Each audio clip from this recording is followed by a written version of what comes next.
Hey everyone, welcome back to our Python journey. Can you believe it? It's already day 14. Today we are going to revise everything we have covered so far. We are diving into booleans, operators, if-else statements, loops and functions. So grab your notes, let's get started.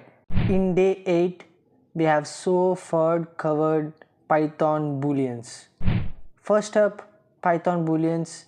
It is a data type that has one of two values, either true or false, used in conditions and loops. Here is the syntax. Day 9 we covered Python operators. Okay, so next is operators. Python has several types: arithmetic operators, comparison operators, logical operators, assignment operators, bitwise operators, and so on. These are the operators. Day 10 Python if-else.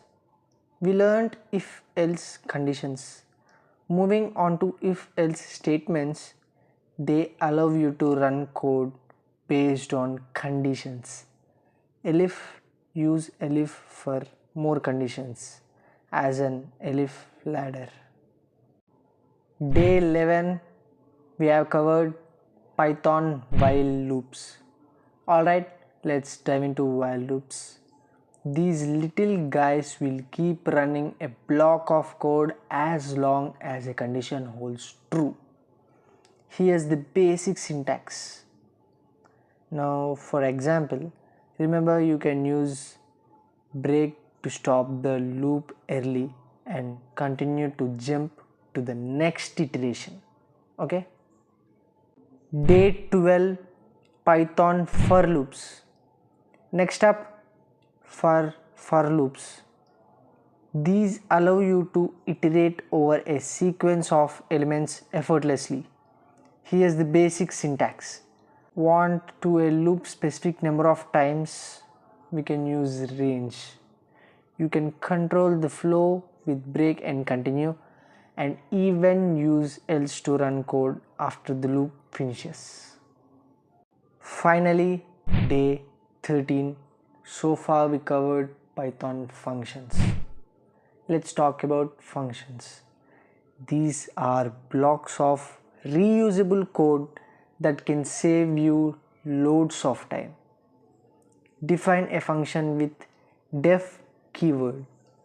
To call the function, do it like this. You can pass arguments and use return to get value back.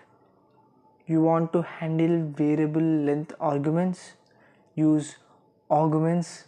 For keyword arguments, use kwargs.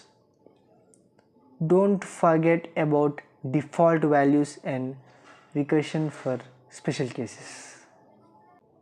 That's it for our review. Keep practicing these concepts and you will be a Python pro in no time. See you tomorrow.